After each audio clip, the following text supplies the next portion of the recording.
Can I taste your juice?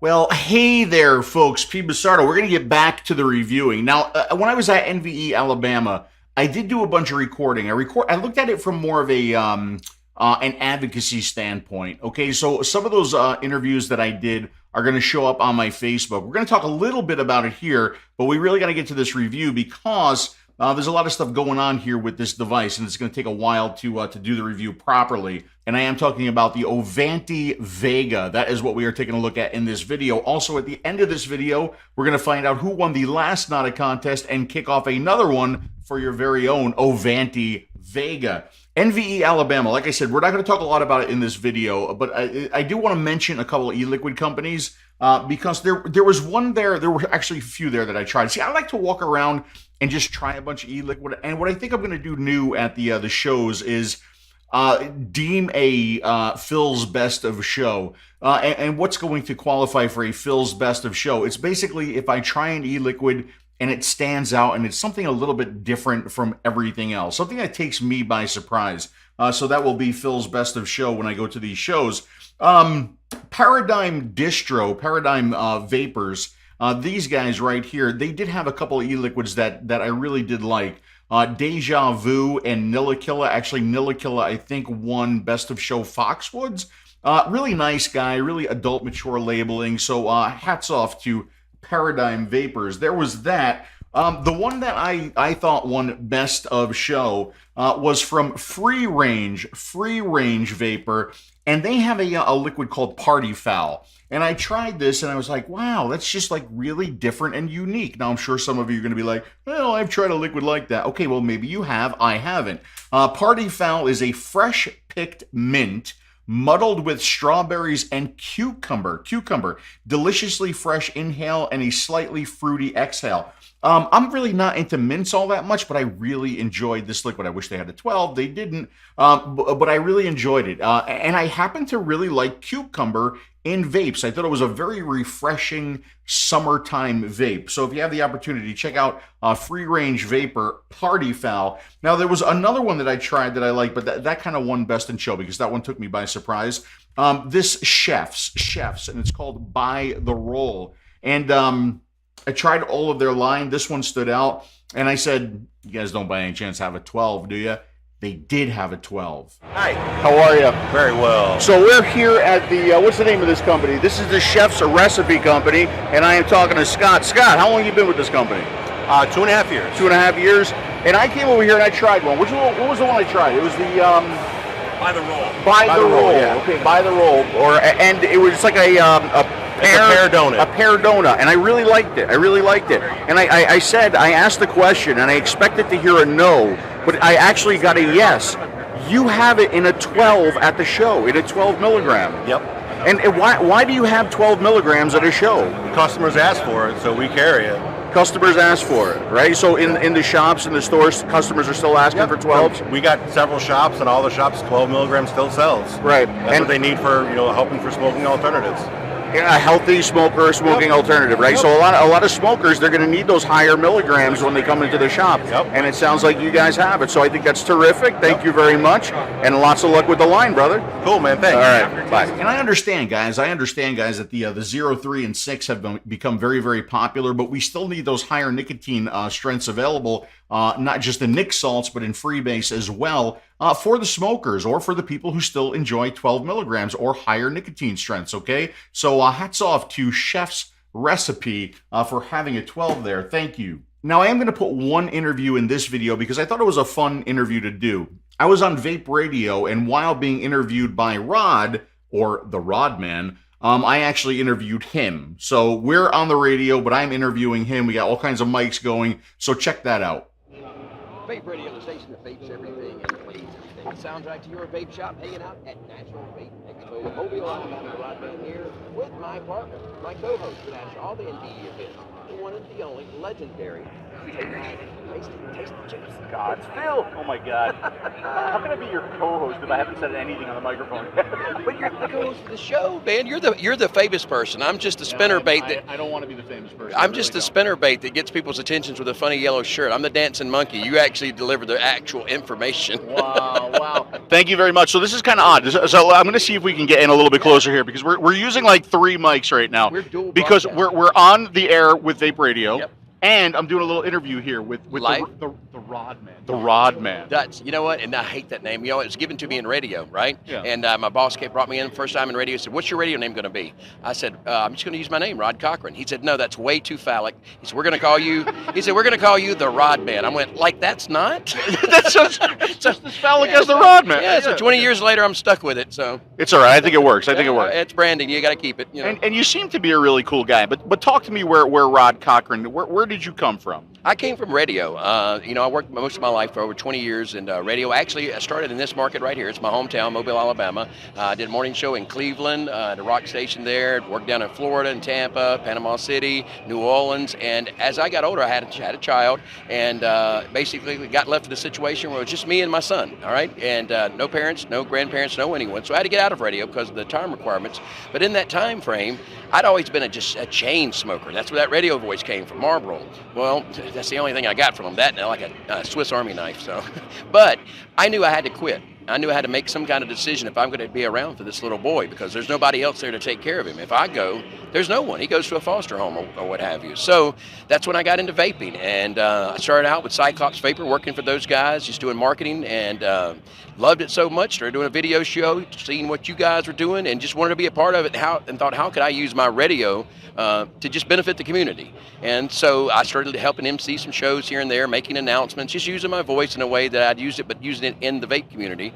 And a little while ago, we decided to just mesh the two together and do vape radio, where basically we could have music for vape shops, you know, and offer, you know, e-liquid companies, hardware manufacturers, just another way to advertise and it to be fun. We kind of consider ourselves like the USO, you know, because we're not advocates, but we, you know, we go up like Bob Hope and entertain the troops and get them, you know, get some attention and have some fun, some laughs. So then the message can be heard, you know, by maybe a larger group of people that may not have paid attention to it before, because maybe they're not really into advocacy or anything. They're just your casual vapor. So that's kind of who I try to represent. I don't build, I don't drip, I don't do tricks. I represent that guy that just doesn't want to smoke. And I think that's terrific. I think, you know, radio is really, really tough, especially if you have a kid, because Right. you typically move all over the place. So now you're just doing this thing, right? That's it. Doing vape radio, and you know, and it's like I said, it's taken off great, and you know, I enjoy it. I love the vape community. In fact, I enjoy it more than I ever did radio, and I never thought there'd be another industry that I'd say that about. Wow. And what I like to hear is that you're not just the face. I mean, you actually do vape. So I mean, yeah, right. I love it, and it's the only thing that's ever worked for me. I tried the patch, the gum, everything. I know one time I was looking at Shantex, and the commercial says, you know, the side effects, and it's like, you know, one of those is anal leakage, and I'm like, oh no, I'm like, I'm not even going to try it, because if I go on a date with a girl, I can explain being a smoker. I can't explain anal leakage. You can't explain anal. Right. Yeah, you know what's funny? I think Vaping doesn't have anal leakage. Dimitri has that problem. I think. Really? Yeah, a little bit. Yeah. It's a problem as we get older, you know. Yeah. It should be less, though. He's so thin now. It's less leakage probably. I know, so I it's an improvement. So for people who aren't familiar with vape radio, what is vape radio, and how do they get to you guys? VapeRadio.com is where we're at. We also have mobile apps. You can listen to it in your car or wherever you're at. And we're trying to get up enough listeners that we can actually be on XM. We've already talked to them, and there's a certain minimum that you've got to have. But you can listen to it anywhere in the world. And basically the concept is, again, to have some fun and just to be something that's live on the spot every day. If news breaks with advocacy or something happens, you know, we don't have to wait, you know, a month for a story to come out about it. We can go with it live right then on the spot. Right. If there's vape drama sometimes, we'll go and mediate it. We'll go and talk to both people. We just did some stuff with Armageddon and Legion. Went, you know what, let's squash this, because we don't need to be fighting amongst ourselves. So let's get your opinion, and let's see if we can frame this in a way to make this situation better. And it's just using that same skill set that I had in radio to help our community. And, you know, and it's nothing special, but it's just what I have to offer. So that's what That's good. And I try to stay out of the vape drama, so don't come talking to me. Right. So, but I like the fact that you get in between and you try to squash it. I think squash it. All, you know, and I think that we have more important battles to fight than each other, and that's probably more damaging to this community than anything in this whole entire industry. Exactly right. Wouldn't it be great if we just took 5% of the drama in vaping and put it towards advocacy? Yes. How powerful would that be? That would be huge. And the people, it seems like I always get so passionate, you know, and I think that about this industry. So I think that's a lot of the times one of the problems that we have, because it's like a family. When you're passionate, you care, you get angry about things. Sometimes you fight, you know, like a family member. But sometimes somebody needs to come in there and just mitigate the situation and go, look, man, we gotta squash this. So it's better for the community. It's better for the family if we do. Let's do this. Let's have it out. Right. Now, one important question that I want to ask you: the shirt. Yeah. Now, do you wear the shirt in public, or is it only at the shows? It's only at shows. It's funny because I did not wear one yesterday, and like half the people didn't recognize me because I didn't have the shirt on it. You know, It's very important. It's part well, of your thing. it was a Mardi Gras shirt basically that I wore, and being from the home of Mardi Gras here in Mobile, Alabama, you know, I was like, oh, I'll throw this on, it'll be crazy because I don't have red hair or purple hair like some of the neck gauges or ear tattoos or whatever, you know. So I did it once, and it just kind of stuck, and people remember it, and it's just again a way of just having fun, you know. Bring it. You know, I know after August 8th, it seemed like a lot of the air got sucked out of the room. Everybody's ass got real tight, like, oh God, we didn't know what to do, and you know, no pun, but we were like, let's make vape fun again, you know, but in a good way, not with like just free stuff. You know, it's easy to get a crowd riled up when you're throwing free stuff. That's what happens at Mardi Gras. We just throw dollar trinkets and they line up. Anybody can do that. Again, you get up and be fun, entertaining, and make people engage when you don't have free stuff to just sling out. And that was kind of my goal, is just to get in and do that, you know. And I think that's important. I think it shouldn't be just about free stuff. It should be about having a good time. We need to keep people engaged and involved and having a good time, but it needs to be serious too. It needs to be right, and that's exactly what I try to do. Is if I can get up there and, you know, act like an idiot, make everybody laugh, and it gets their attention, and then I can pass the mic to somebody like you or Dimitri or you know, some of the advocates that, you know, they have something that's really meaningful to say, then I did my job. I can pass that mic off and step to the back of the stage, and that's what I actually try to do at every show, is just be something that gets people's attention. They have fun, and then they can hear the message.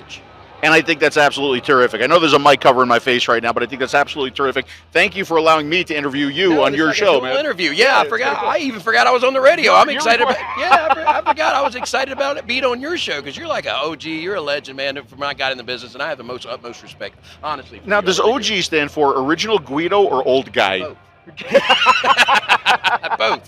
That means David G is one too. David Gerlitz, he's an OG. He is, and thankfully he's older than I am. But so no, I'm I not the oldest one appreciate of you the guys, show. man. You and Dimitri and everything you guys do. You know what you're talking about, and I'm not that guy. But you know what? If I can get their Dimitri's attention, that guy even more than me. right? But, But yeah. hey, but you know what? Seriously, I have a lot of respect, and if I can get somebody's attention that maybe wasn't going to pay attention to advocacy before, so they can hear what you guys are saying, I've done my job. Terrific. So absolutely, man. Rod, thank you so much. Thank you, brother. Thank you. Stick around. We got more great interviews to come, and it's going to be a great, fantastic day here on National Vape Expo Mobile, live on Vape Radio. So like I said, there's going to be more interviews from an advocacy perspective, but they're not going to be in like the full-blown YouTube format. So look for the clips on my Facebook, including something fun that I did with Gator as he made my my new mouthpiece for this year's Zenith. All right, so let's get to the review and the Oventy Vega. What is it? Where are you going to get it? How much is it going to cost you? This is going to be a device only. It doesn't come in a kit, or at least right now it doesn't come in a kit. This is going to be a 200-watt mod that does your temperature control, does your bypass, does your wattage. It's going to use two 18650 batteries in series. It does come in a bunch of different colors. The black and silver, which you're seeing right there right now. Also a black and wine red, a black and ivory white, a silver and purple, a silver and brown, and a silver and royal blue. This one's going to fire down to 0.1 ohms in standard wattage and 0.08 ohms in temperature control. So that's what it is. Now, where are you going to get it and how much is it going to cost you? I did a search on this one and I found it at vapeshop.sale. Vapeshop.sale. And they had it for $79.99 for the Oventy Vega. So that's what it is, potentially where you're going to get it, potentially how much it's going to cost you. Let's get into this one, the Oventy Vega. Okay, guys, this is the box that the Oventy Vega comes in. We take a look at this side. We get some information about the company. This side, nothing. This side, some information about the device. This side, nothing. And on the back, some of the contents and specifications of the device. We remove the sleeve and we open this up and we see a little piece of paper here that says Oventy and Vega and their website. We get the device wrapped in a little baggie here. Underneath, we're going to get the quality control certificate. We're going to get the warranty card. This one does have a nice warranty for you guys. This one has a 6-month warranty. We get the manual and we get the accessories box. Inside the accessories box, you're going to find the micro USB charge cable. This is for charging or updating the firmware. And we're also going to get the charge base. That's right, folks. This one does have a charge base. We can see the connections on the bottom of the device, so you can sit that on the charge base and it will charge. Of course, you have to power your charge base with the micro USB cable, which will plug into the back of it. Or you can plug the micro USB cable directly into the device itself on the micro USB port. Now for our size and weight comparison, let's use another dual 18650 device. The E-Cig Proton will hold these two together and lift them up. You can see the Oventy Vega is taller than the Proton. It's going to be a fair amount longer than the Proton, and it is slightly wider than the Proton. Now, one thing I do like about this one over the Proton is that this one does have a glass screen, so it's going to be a lot more scratch resistant. Of course, still a fingerprint magnet, but the Proton does have a plastic screen, which does pick up some scratches. Really wish they went to a glass design like this. All right, so let's get out our scale and we'll zero it out. You can see both of these devices do have batteries in them, and let's see what these two weigh. Let's go ahead and put the E-Cig Proton on here first, and we get 213.2 grams, and then the Vega, we get 324.1 grams. This is a heavy piece, guys. All right, so let's walk you through this from the top down. Up here at the top, we do have a nice large stainless steel platform for your atomizers, and you can see it is raised from the device, so that's definitely going to protect the finish of your device. We can also take a look at the diameter of that platform, and we see it is approximately 27.6 millimeters, so plenty large enough for all of your atomizers. Now we do have a spring-loaded pin. Hopefully you can see that moving there. It is pretty firm. That pin is going to be a gold-plated brass, and the 510 threading is going to be stainless steel. We also see two screws up here on the top. Now in the front, we're going to have our control area. We're going to have our fire button, the screen, the up button, the down button, and the what I'm calling the menu button on this one. We're also going to have a micro USB charge port that can be used to charge the device and update the firmware, as well as the charge base that does come with this. Now on the front, we're also going to see these tiny little ports. You can see those little ports.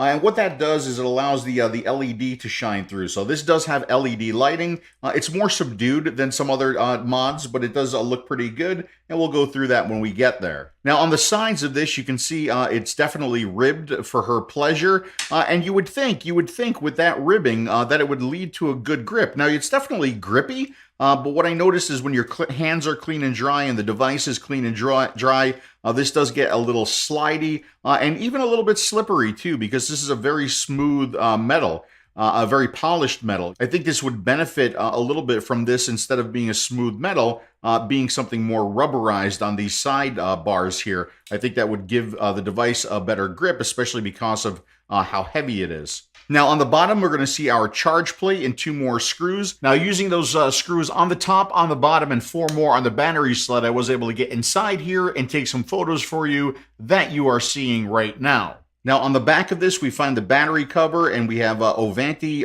embossed into it. So to get this battery cover off, we get a couple little notches here at the this side and this side that we can kind of work our nail into and just pop that plate and release it, and we can find our battery compartment. So here's my brandy new VTC 5As from RTD Vapor. We take a look in this battery compartment. We do see the labeling on these batteries. We have battery A and battery B, and we also have proper battery orientation indicators embossed right into the battery sled, as well as a ribbon here with the Oventy logo that's going to allow you to easily get your batteries out of the device. Up at the top, we're going to have two contacts. Down here, we're going to have two contacts as well. The contacts on the top are spring-loaded, so that's the way we're going to want to put our batteries in. So let's go ahead and put our batteries in. This one is going to be negative side towards the top. Let's give it a little push here and pop it down. We'll wrap our strap over. And on this side, it's going to be positive side up. So we'll do the same thing. And now we'll replace the battery door. The battery door does go only one way, although it looks like it could go both ways. It will not work this way, but it will work this way with Oventy facing up, okay? Now, I did notice a fair amount of play from the battery cover. You can kind of hear it here a little bit. If you can't, I'll go ahead and move this up to the microphone. So there is some movement. I did notice the movement when I was using the device. I do wish that the magnets held this battery cover in place a little bit better, and there was no movement to the cover. Now, when I put the batteries in for the first time, the device is going to be off, so I do have to turn it on with 5 clicks on the fire button. 1, 2, 3, 4, 5. We're going to see the Oventy logo. We're going to see the Vega logo, and then it's going to ask you which mode you want, expert or novice. Eventually, it will default into the novice mode. Now, I heard there were some complaints over that. Some people were butthurt over the terminology there. So I think they are going to change that in a firmware update. Now we'll talk about the buttons a little bit. The fire button, you can see it is raised from the device, certainly easy to find, feel, and use, as well as the control buttons, which are extremely large on this device. It does have a little bit of a hollow sound when you do use the buttons, especially the control buttons. So there is a nice little tactile click to that fire button, as well as the control buttons. I'll let you hear that. Here's the fire button. Here's the up button, the menu button, and the down button. I think of all of the other buttons on the device, it is the up button that has the most hollow sounding press to it. Now the buttons do have a fairly light press to them, so let's see at least what it takes to fire the device. We'll get out the force meter, we will zero it out, and let's see what it takes to fire this device. And there's the click, and we are at about 0.8 pounds of force. Now, because of the size of these buttons, the relatively light press, I have had this device come off of its settings several times. Unfortunately, on the device, we do have a full device lock, but we don't have a power lock, and I think that's something sorely missing from this device. All right, so now let's take a look at our screen and adjusting this device and all the features and functions. As I work through this, those of you who are familiar with the E-Cig product will notice a lot of similarities between this and a E-Cig product with the menu and the user interface. All right, so currently we're in the default mode right now, or the default screen. We can definitely change the look of that screen in its default mode. It reminds me of train tracks going into a Stargate. That's the way I see it. Now that screen is going to stay lit for you for a total of 15 seconds, and then it's going to be replaced by the clock, and then you can choose how long the clock stays on there. That's user adjustable from 1 second to 60 seconds, and we'll see that as we get into the menu, but you'll also see this timeout now and go to the clock. All right, so on this screen, you're going to see a bunch of pieces of information here, and some of this is extremely small. Considering the real estate, the screen real estate that we have, I think it's far too small. So in red there, we're going to see the voltage that it's applied real time to give us our 17 watts. We're going to see the resistance of our attached atomizer right there. We're going to see the status of the two batteries, battery A and battery B with the battery bars, also a voltage of the two batteries combined. We're going to see our wattage setting right here and the total number of puffs. Now in the novice mode, we don't have access to any of the features other than wattage and adjusting the wattage up and down. We do have auto scrolling. We have an accelerator that kicks in. We adjust in 0.1 watt increments until we get to 99.9 watts. And then we adjust in 1 watt increments, and you can see that right about here. And then of course we could use the auto scroll and the accelerator to get us up to our maximum wattage of 200 watts. If I click up again, we do not have round robining on this device. If I click down and let the auto scroll and accelerator kick in, you'll see that it has a minimum of 5 watts. And there it is right there. Now I can lock the device with 3 clicks on the fire button, 1, 2, 3. We see the lock comes up, and you'll see that I can no longer make adjustments on the device, but I also can't fire the device either. So I do wish that there was not only a full system lock, but a power or settings lock as well. So to unlock it, I'm just going to click the fire button another 3 times, 1, 2, 3, and that's going to unlock the device, and I can now fire it again. Now, once we have the device turned on, to turn the device off, we do have to go into the menu to do that. So let's go into the menu now and see what we have available to us. And to do that, I'm going to click and hold the middle menu button here, and that's going to take us into the menu. And you can see we have a bunch of different features and functions to choose from in here. So the first one is system off. That is how we turn the device off. Once the device is turned on, it doesn't have a 5-click off. We do have to go into the menu to turn it off, and it's going to ask me, do I really want to do that? I'm going to say yes. And it's going to turn the device off. Again, to turn it back on, it's going to be 5 clicks on the fire button. So 1, 2, 3, 4, 5. And we see Oventy, we see Vega, and then it asks us again if we want expert or novice mode. We're going to stay in novice mode for now. So let's go back into the menu and see what else we have. We have the language, and the language in this case is going to be English or Chinese. I'm going to stick with English. And to make our selection, we are using the menu button. Now, when I'm in the menu, if I click the fire button, that does not take me out of the menu. I wished it did. To get out of the menu, we do have to click and hold the menu button again, and that's going to bring us back out into the operating mode. All right, so let's go back into the menu. After language, we are going to have time, and this is where we set the time of the device. I could use the menu button to switch between the different things that we can adjust here. We can adjust the time, the hours, the minutes, the year, the month, the day, and how the date is displayed. Now, a couple things here. I do wish I had the option to display the time in an AM/PM format, but we only have a 24-hour format. I also wish we had a month, day, year, but we don't. We have a year, month, day, and we have day, month, year. And you can see how I'm adjusting between those settings. Once I'm on the item that I do want to adjust and it is highlighted and flashing, I can use the up and the down button to make that change. And then I can use the menu button to switch between the different selections. Once I have everything set the way I want to, I click and hold the menu button, and that's going to lock it in and take us back up into the menu. All right, so after time, we have font, and we could change the font. So right now I have it set for the default of font 1. Here's font 2. I'll go ahead and select that, and we'll see what that looks like on the device. So less italic and more just a standard font there. All right, so let's go back into the menu, and after font here, we have theme, and here I can choose a couple of different themes. So here's the default theme that you just saw, and here is the other theme, and if I go to this theme, I get a couple color choices here, so I could pick one of these colors. Let's go to this light blue, we'll select that. We'll hold this button to get out of the menu, and that is what the screen looks like now. So let's go back into the menu and theme, and we'll take a look at a couple of the other ones. All right, so here is the purple one. That's what the purple one looks like. And here is the red one. And that's what the red one looks like. And then we also have the default theme. If I do select the default theme, you're going to see there's a couple sub themes here. So I've got a couple of images that I can use, or I can use that that train track into the Stargate. So if I just use an image, we can see what that looks like right here.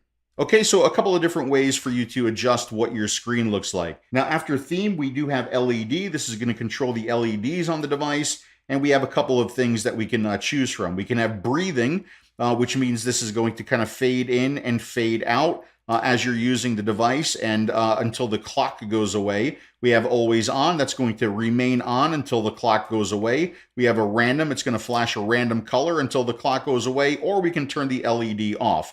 Now, if I do select breathing or always on, it's also going to ask me which color I want to use. So let me go ahead and lower the lights in here so you can see the LED in action. So hopefully now at this point, you're going to be able to see the LEDs a little bit better. We've got red, we've got yellow, we've got green, blue, purple, or Dimitri pink, and white available to us. So if I go ahead, select white, and I use the device, you can see it just stays on right now because I have it set for always on. And once the clock goes out, the LED will turn off. Let me go ahead and set it to something else now so you can see it. Let's go to breathing. We'll select blue. And now as I use the device and until the clock goes away, you can see the LED is fading in and out. And then finally, let's go into random. And now as I use the device, the LED is just going to change random colors. All right, so let's go back in here now. And we'll just choose always on and blue. All right, so after LED, we are going to have brightness. This is going to adjust the brightness of the screen. We have a range here from 1, that's the most dim, and then we have 10, the most bright. After that, we have standby time. And standby time, again, after the screen times out to the clock, this is how long the clock is going to stay on the screen. So we can adjust that from 1 second. The clock will stay on the screen from 1 second, and we could go ahead and see that. So let's go ahead and lock that in. We'll let this time out to the clock, which will be 15 seconds. And then you'll see that clock will only stay on the screen for 1 second, and then it'll time out and the screen will go blank. All right, here comes the clock. And it'll only be on for a second and it'll turn off. And you notice the LEDs turned off as well. So that's the shortest period of time you can have the clock on, and the longest period of time you can have it on would be 60 seconds or a minute. All right, so let's select that, and then we'll take a look at the menu style. Right now, I am displaying the menu in icons, but we can also display the menu in a simple listing. So I'll go ahead and select that, and you can see how the menu has changed now. Now it's just a listing of options. So let's go back into menu style and we'll go back to icon. So after menu style, we're going to have reset. And reset is going to reset the system and take out all of your settings. So I'm going to say no to that. We have upgrade. This is how we update the firmware. We have our puff counter. This is where we clear our puff counter should we want to do that. And I think I just did it. And then we have TCR manual. And this is where you're going to adjust your own custom TCR value. And like I said, unfortunately, it would be nice when we make a change in the menu, like say TCR, and we go ahead and lock that in. It would be nice if we click the power button or the fire button and it took us out of the menu as well. Now in this menu, I really don't mind all of this information being here in novice mode. There is one function here, the TCR. I wish that was only available in the advanced or expert mode. That doesn't need to be in the novice mode. All right, so let's get out of the menu now. And to get out of the menu, I can either click exit here or I can click and hold the menu button. That'll take us back out. Now, if I want to go from this beginner or intermediate mode into the advanced mode, how do I do that? Well, I can go ahead and reset the batteries, obviously, and choose the mode as we power the device on. Or I can click the menu button and the down button at the same time, and that's going to put us into expert mode. Now, when we are in the advanced mode, the up and the down buttons do different things, okay? So first of all, the up button is going to change between the modes. Right now, we are in wattage mode. If I click up again, we're going to go into temperature control mode. If I click up again, we're going to go into bypass mode. And if I click up again, we're going to go back into wattage mode. The down button moves us between the different memory locations for the mode that we're in. So if I click down now, you'll notice that we are going between the different memory locations, and we have 5 of these memory locations that we can adjust. So you can see memory location 1 right now set for 15 watts and a normal taste. Memory location 2, 20 watts and a strong taste, so on and so forth. So let's go ahead and change. We'll change memory location 5, okay? So here I am at memory location 5, currently set for 200 watts and soft. Let's change that to 150 watts and normal, okay? So I'm going to go ahead and click the menu button there, and things are going to start to flash. As I continue to click the menu button, you can see we go between the different settings that we can adjust. So let's first change this to 150 watts. We'll change the taste to normal. All right, and we have normal, we have soft, we have strong, and we have strong plus available to us. So again, we'll go into normal. And then once I have these settings in there, I'm going to go ahead and click the fire button, and that's going to lock it in. So now if I go through the memory locations again, you can see the information that I just put in was stored in memory location 5. So now let's take a look at temperature control. So we'll click the up button, we'll go into temperature control mode. And in temperature control mode, we can adjust the temperature, we can adjust Fahrenheit and Celsius, we can adjust the coil material, and we can adjust the wattage applied to give us our temperature. So to do that, again, we're going to click the menu button, and things are going to start flashing. So we can adjust the temperature, Fahrenheit or Celsius, the wattage, and the material. So let's change this to, we'll say 420 degrees Fahrenheit. By the way, let's first see what we have, what we can adjust this to in Fahrenheit. So we do have auto scrolling. We do adjust in 1 degrees Fahrenheit up and down. The minimum is going to be 212 degrees Fahrenheit. The maximum is going to be 572 degrees Fahrenheit. That's in Fahrenheit. So let's move over to the Fahrenheit icon here. That's going to flash. We'll change that to Celsius now, and we'll see what we have available to us. So again, in Celsius, we're adjusting in 1 degree Celsius. We have a minimum of 100 degrees Celsius, and we have a maximum of 300 degrees Celsius. And you'll notice here, we don't have round robining either. So let's go ahead and change this back into Fahrenheit, and we'll change it back to 420 degrees Fahrenheit. Okay, so once I have my temperature set, I go ahead and click the menu button. I select either Fahrenheit or Celsius. I click the menu button again. Here we can adjust the wattage. We have a maximum of 150 watts to work with in temperature control, and we have a minimum of, I believe it's 20 watts. Let's go ahead and go all the way down. Yes, 20 watts. So we're going to go ahead and adjust this to 30 watts. Okay, and we'll leave it there. We'll click the menu button one more time, and you can see that's going to flash the material. We have stainless steel 316, we have stainless steel 304, we have titanium 1, we have nickel 200, and then we have TCR. And the TCR is going to utilize the TCR value that you set in the menu. Okay, so let's go ahead and change that to stainless steel 316, and I'm going to go ahead and click the fire button, and that's going to lock all of that into place in memory location 2. Now we have one more feature, and this feature is very important, so let me go ahead and take this atomizer off, and it does have a stainless steel build in it. We'll go ahead and click the fire button, and you'll notice it says check atomizer. So we'll go ahead and screw this atomizer back on now, and we'll try to click the fire button again, and we'll see what happens. No reference resistance, press up plus function. Okay, so they're calling this the function button, not the menu button. I should probably call it the function button as well. So that's what we have to do. We have to go ahead and click the function button plus the up button, and that's going to take the baseline resistance of the attached atomizer. Okay, so 0.58 ohms. Lock it in, and now we can fire it. And you can see it continues to use that resistance. Now, one thing that I ran into in temperature control, so let's go ahead and take the atomizer off, okay, and we'll go ahead and take the atomizer and we'll put it back on,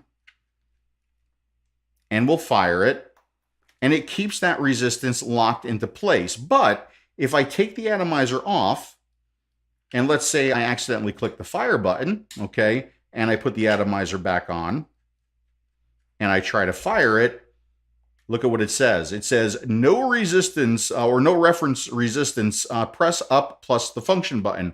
So we don't have a new same question here, and I really wished that we did. I really wish that we did, because now I can't just put in the same resistance. What I have to do is I have to wait for that atomizer to cool off, because if I go ahead and try to set the reference resistance right now, look at that, 0.61 ohms, because it's a warm atomizer. And if you go ahead and use that warm resistance, you are going to have a warmer vape, okay? It's not going to be an accurate vape. So you'll notice here, if I click this again, still 0.62 ohms. Let's try it again, 0.61 ohms. And eventually it's going to work its way down to the 0.58 ohms, but unfortunately you do have to wait. So this is lacking a new same question. For those of you who do use temperature control, that is going to be something that you're going to miss. So that's pretty much everything with the Vega. If I could look at this and think about some things that are missing, maybe a variable wattage curve or temperature curve for those of you who do use that. A stealth mode, I think this would really benefit from a settings lock, okay? Because, you know, I like the fact that you can lock the device to put it in your pocket, but when you take it out of your pocket and you start to use it, it's entirely locked, so you can't fire it either. So I like the lock feature. I wish it had a power lock or a settings lock as well, because I did have this come off of its settings several times when just lying around and the buttons get pushed or in my pocket. Another thing, I think it's lacking from a new same question. Several times when working with the device and going back and forth between wattage and temperature control, it lost the reference resistance, and I had a hot atomizer, and I had to wait for that atomizer to cool back down so that it could set the reference point. So let's talk about vaping this and using this, and we'll vape it a couple different ways. We'll start off at temperature control, and I am set for 420 degrees right now. This feels a little bit warm to me. But I also notice when using this in temperature control, I'm jumping around temperatures. I have been anywhere from 380 degrees to 390 to 400, 410, 420, 430. It just seems to be a little bit inconsistent with how it does temperature control. Now, the temperature control is relatively smooth, okay? And you'll see that when we get to the oscilloscope signals. I actually like how it does temperature control. I just wished it was a little bit more stable. I did notice with some other devices, the Proton, some of the DNA devices, I tend to set my temperature and it kind of stays there. This one, like I said, I seem to be jumping around temperature a fair amount. But like I said, the good news is with the temperature control signal, I'm not getting a whole lot of waviness. I'm not getting pulsiness. I'm not getting rattlesnake. It does seem to be a pretty smooth temperature control signal. And it's bizarre because it tests very poorly when it comes to temperature control. If I just put a dry atomizer on here like I do for the core temps, it just drives that atomizer way up. And it gets into ridiculous temperatures. But when I'm using it normally with a temperature control atomizer, it works really well. And it backs off when the e-liquid is emptied. So really bizarre how this tests. but in usage, it works really well. So I am in temperature control right now, 420 degrees. Like I said, I think that 420 degrees is a little bit warm, so I'm going to lower it down to 410 degrees. We'll go ahead and have a vape here. And there it's pretty good. And even at 410 degrees, it's still in the range, because we know how accurate temperature control is. It's still in the range where I like to be. All right, so I can take this off of temperature control now, and I can go into just wattage mode. And let's see, on this coil, I like to be at about 17 or 18 watts. So we'll go ahead and lock that into place, and I've got it set for normal. And that's good. But I noticed on, like, with this, I don't notice it that much. With the Zenith, I notice it more. It seems to be a little overpowered, and we'll see that when we get to the scope signals, okay? So let's go ahead and change this up now again. We'll take this tank off. We'll put on a Scion 2 tank. We will crank this up, and we will blow some clouds. Let me open this all the way up. Let me crank this up now to, let's say, oh, I don't know, 70 watts. There we go, 70 watts.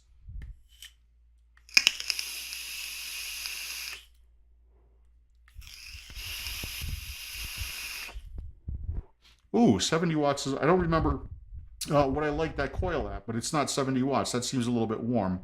So let me lower that down a little bit. Let me bring that to 60 watts. Let's try that there. Oh, that's better. The other thing I noticed about this too when using it, and I figured I was going to see that on the scope too, is the performance is very, very quick on this. It really is an instant firer.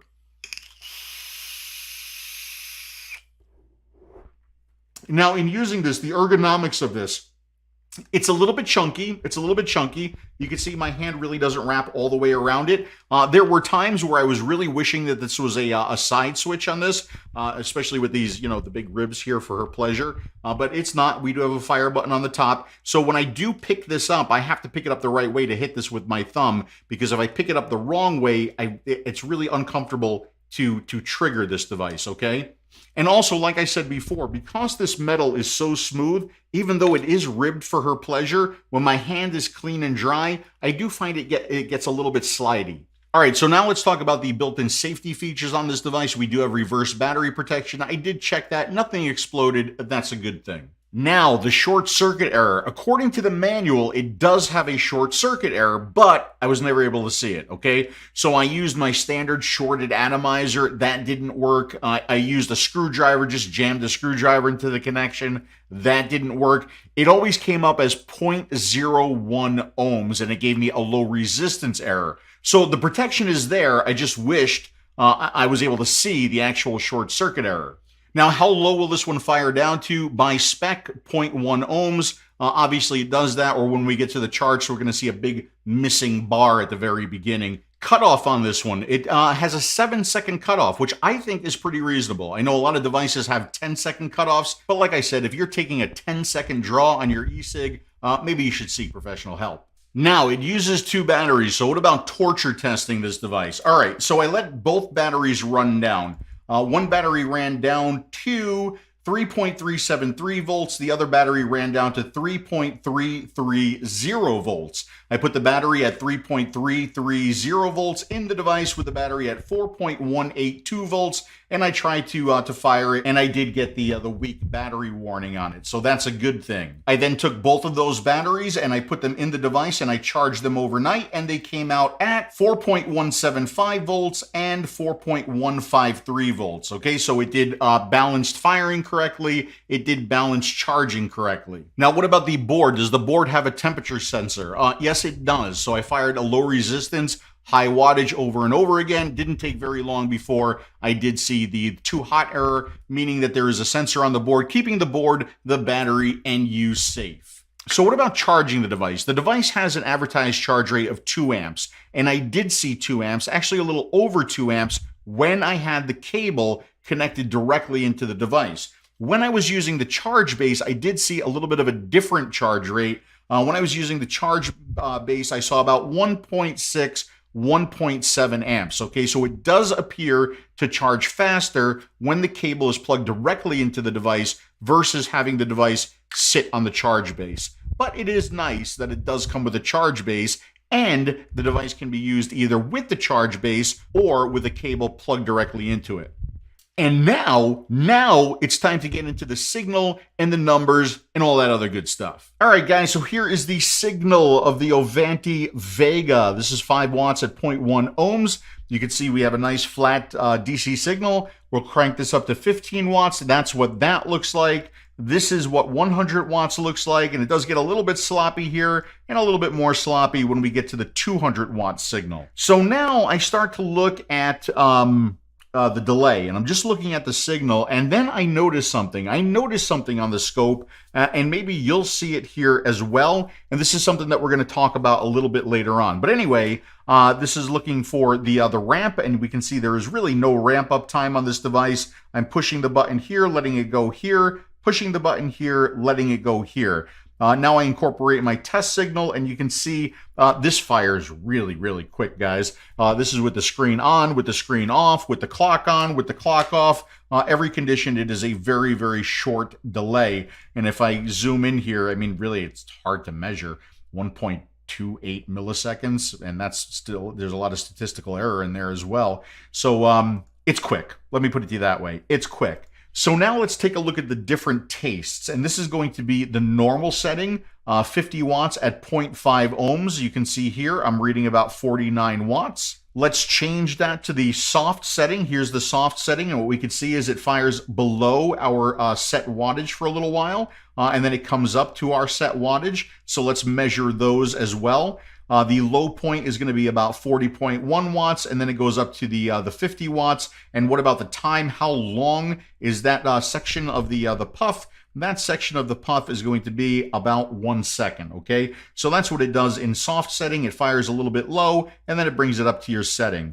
Here it is in the strong setting. You can see it's firing at 60.9 watts for 1 second, and then it drops back down to your setting. And then we'll take a look at the strong plus setting. You can see here we have a little bit of a ramp here, but it does get up to 70.1 watts, and then it ramps back down to your setting of 50 watts. So now let's look at the temperature control signal. Here is the temperature control signal of the Oventy Vega. This is a completely dry coil. We can see the preheat here. It comes down and it tries to maintain the temperature, but you'll notice when it is maintaining the temperature here, I think that's still around 2 volts, okay? So it just starts to overheat the coil, but when you use it in real life, it doesn't do that. Bizarre, I know. I don't have an explanation for it, but it works, okay? It works, or I would tell you it didn't work.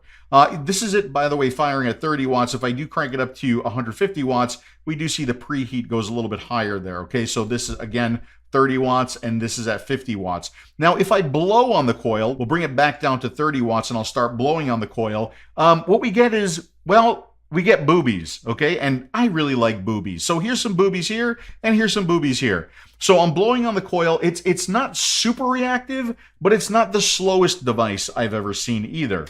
So we get these 2 humps here when I blow on the coil here and when I blow on the coil there. And those humps are actually repeated, and we start to see those a lot when we use the device in temperature control, okay? So this is it burning through a wet wick, and you can see all these kind of humps here, but I like the fact that it's doing this and coming down and burning through all of the e-liquid, right? We don't have any kind of pulsiness or choppiness. It just seems to be pretty smooth going down as it works its way through that e-liquid. And then I zoom into that signal there, and we could see all these little humps. But I really don't notice those humps, and it doesn't come across as a wavy vape. Here I start putting drops of e-liquid on the coil, so we get our preheat, we're burning through our e-liquid, I put a drop here, we see those humps, I put a drop here, we see 1 hump, and I put a drop here. So it is responding to both blowing on the coil and putting drops of liquid on the coil. So now I just kind of want to go back. I want to go back and I want to talk about what we saw before, which was this, okay? So if we go higher in wattage, we don't really get this behavior where it kind of shoots over your wattage and then it starts to work its way down. But I really noticed it, you know, vaping the way I vape, especially with a replaceable coil head at 15 watts, because it does this, okay? So basically this is just a whole bunch of these right? But at a lower wattage. So what I have this set for right now is it's firing a 1.5 ohm coil at 15 watts. And if we look at where it stabilizes to, that is 15 watts. But if we look at the peak of this, that's 19.7 watts. I don't know if they do this on purpose, if this is kind of a preheat for wattage, but it's not something that I like. And I think over time, it could be a bit of a coil killer. So I would rather not see that little overstep where it kind of goes over your wattage and it comes back down. And if we look at the time it takes to come back down, we can see it's about 0.3 seconds, okay? So here's the initial fire. We're up here around, what did I say? Around 19.7 to 20 watts. And then it starts to ramp down to your 15 watt setting. So I wished that didn't happen. All right, so now let's take a look at some of the numbers. Here's the Oventy Vega firing the different resistances at 5 watts. Everything looks good here. I crank it up to 15 watts. Everything looks good here. Nice straight line. Very accurate here at 15 watts. I crank it up to 100 watts. Things are looking good here too. It seems to do the 100 watts all the way up to the 0.5 ohm. And then we start to dip. We start to dip here. And I start looking at these numbers and I see 7.3 volts and I see 7.3 volts and I see 7.4 volts. Here's the problem. The problem is that it has an advertised max voltage of 8 volts, okay? So I really shouldn't see this. Well, I mean, I should see it, but I should see it at least firing the 8 volts here, 8 volts here, and 8 volts here. So this is a little bit disappointing. It's even more disappointing when I crank it up to its maximum of 200 watts, because this should not be, okay? That should not be. Because if you look at the amount of voltage that I need there to achieve the 200 watts at the 0.3 ohm, I should need 7.6 volts. And it should be able to do that. And for some reason, it's not. I get let's see, let me make that bigger because it's small for me too. Yeah, I get 6.6 volts, and I don't understand why it's firing that low. So when things like that happen, as you can imagine, I don't just stop, because that's a very, very bad reading. I will pull out multiple batteries, I will rewrap coils, I will do all kinds of things to give the device the benefit of the doubt, but no matter what I did, I continued to see the 6.6 volts there, giving me 150.2 watts when I should absolutely have the 200 watts at that 0.3 ohm rating, okay? I do see it here at the 0.1 ohm, but not at the 0.3. And if I look at the specs of the device, the maximum voltage output is 8 volts. The maximum amperage output is 45 amps. So the minimum maximum resistance for 200 watts should be 0.1 ohm, because that's the lowest it will fire down to in wattage mode, to 0.32 ohms. So it should cover this entire area, but it absolutely does not. I don't see that at the 0.3 ohm. And the core temps, the core temps were ridiculous when I measured them. But like I said, in real life vaping, it doesn't seem to burn the wick. And it does seem to be relatively, even though I was adjusting the temperature around a little bit, it does seem to be relatively accurate in temperature control. So I wouldn't read too much into this chart here. So that, my friends, is the Oventy Vega. Let's have another volume vape. We'll go back to temperature control. We'll do some thumbs up, thumbs down. We'll find out who won the last Nada contest and kick off a new one to win your very own Oventy Vega.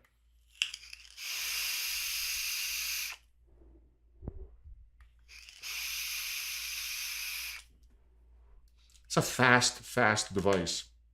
I noticed that with a lot of devices these days. Just really, really quick. You push that button and things are happening. Let me go back into expert mode. Let me go back into temperature control mode. Let me go ahead and read the reference resistance, 0.57 ohms this time, and we'll go ahead and have a vape. And I figured because it was 0.01 ohms lower that we were going to have to crank this up a little bit. So let's go back to 420 degrees. It's a decent temperature control vape, guys. Very smooth. All right. Thumbs up, thumbs down on the Ovega Vanti. Ovega Vanti? I just made a whole new device. Thumbs up, thumbs down on the Oventy Vega. We'll start with thumbs down like we always do. So thumbs down, here's what I got on this one. First of all, the battery door. I hate movement on a battery door, so that's going to be a thumbs down. The fact that this can be slippery or slidey on these massive ribs on the side of this, I think this would benefit from, I don't know, maybe a skin, or maybe having these ribs, like rubberized ribs for her pleasure. Okay, so that would be nice. The screen, we have all of that screen real estate. Why? Why is the resistance so damn tiny? It's very, very small, and I think they could definitely make it bigger because of all the room that they have on that screen. Temperature control, although it seems pretty good, I did notice that I was adjusting every now and then. Like sometimes I'll hit it, even though I'm at 420 right now, all of a sudden it'll be a little bit warmer than what I remembered. Or it'll be a little bit cooler than I remembered, and I would have to adjust it. So good temperature control, but I seem to be adjusting the temperature every now and then. The fact that we don't have a new same question. So should I take my atomizer off to do something, to fill it, whatever, and I accidentally push the button and I put it back on, it's not going to ask me that new same question. It's going to ask for a new reference resistance, okay? And if my atomizer is warm, if I get that reference resistance, then the temperature control is not going to be accurate. Okay, so I am going to have to wait for my atomizer to cool off. This would benefit from a new same question, just like most other devices do. And by the way, another thing with that new same question, should I take this atomizer off at 0.57 ohms and put something on like 1.6 and try to fire it? It should sense a massive change in resistance, and it should ask me some kind of question about new or same, or maybe even set new reference resistance, but it doesn't. It just continues to use that locked in there reference resistance. Another thumbs down, the way it kind of overshoots your wattage setting, especially at lower wattages. That could certainly lead to reduced coil life because you are hitting that coil with a little bit more power than you would expect based on your setting. The biggest thumbs down on this one is going to be the reading at 0.3 ohms, okay? Not getting the full 200 watts, even though it has a specification of an 8-volt output, which I never saw on the device, okay? So if you like really high wattage, if you like, over 150 watts at 0.3 ohms, and you are expecting to get it with this device, the way it is right now in my hand, you are not going to get that. All right, so let's talk about some thumbs up with the Oventy Vega. Number one, looks, I think it's decent looking, maybe a little bit overstyled for my taste. I do like the way it incorporates the LEDs. The LEDs aren't really overstated. They're not like in your face. They're a little bit more laid back than some of the other devices that we've seen LEDs on. The screen seems to be pretty fairly big and bright. I just wish some of the numbers on there were a little bit bigger. I like the menu on this. I like getting around the menu on this. When you're in operating mode and you're in the expert or advanced mode, I like the fact that I just click the function button or the menu button, and I can make changes and go around there pretty quick and easy. It's a pretty quick device to navigate and get around. One little negative there is I wish when we were in the menu, no matter where we were in the menu, if I clicked the fire button, that automatically locked things in and it took us back out into the operating mode or the operating screen. Accuracy, it seems to be pretty accurate, except that 0.3 ohms at 200 watts. When I tested all of the other resistances and the other wattages, speed, it fires very, very quickly. And that's about it. That's about all I have to say on the Oventy Vega. What am I going to give it overall? I don't think I'm going to give this any thumbs. I don't want to give it a thumbs down because nothing happened with this that was vape related or affected my vape. But what's bothering me here is that it's not reaching a specification that they're giving me, okay? That 8-volt specification. I should see 8 volts from the device. I should see the device hitting 200 watts on that 0.3 ohm, and I don't see that. That's why it's not getting a thumbs up. Also why it's not getting an overall thumbs down. We're just going to give this one no thumbs, and I will leave it up to you to decide if that extra 50 watts at 0.3 ohms is important to you. So that, my friends, is a look at the Oventy Vega. Let's find out who won the last Not a Contest. So let's get to the last Not a Contest winner. What was the question? The question was, what word could Dimitri not say? Now, when I started looking at the answers, because I remember in the video I said I was not looking for coil and I was not looking for deck. but I remembered the video and I started looking at the answers. The answer I was looking for was schnitzel, okay? The guy can't say schnitzel, but a lot of you guys clued into the fact that he couldn't say iron either, okay? So I accepted either schnitzel or iron for your very own Aegis or Aegis Legend Kit. Let's give it away, give it away, give it away now. All right, guys, here we are on random.org. This is a list randomizer, just like we always do. For this particular naughty contest, 116 of you got the answer correct and entered the correct way. Let's find out who won. Good luck, everybody. For the Aegis Legend Kit, the winner is Rob Michaels. Congratulations, Rob Michaels. You are the big winner. So congratulations to you. You right over there, Rob Michaels. You are the big wiener. You know what you got to do, and it's important. It's important, okay? Because I got some good news for you, Rob Michaels. Within 1 week, you have to get an email to me at PBusardo@tasteyourjuice.com using the same email that you entered the contest in, so I can get some information from you and get this out into the mail just as soon as I can. Now, I said I got some good news because Rob Michaels, Michael Martin did not claim his prize within 1 week. So not only do you get the Aegis Legend Kit, but you also get the Inikin Proton as long as you get an email to me within 1 week. Not a bad deal. All right, so for the next Nana contest, this is going to be a Name That Tune for your very own Oventy Vega. If you can name this tune right here, send an email to contest@tasteyourjuice.com. In the subject line of that email, you're going to put your first name, your last name, dash the name of this tune right here.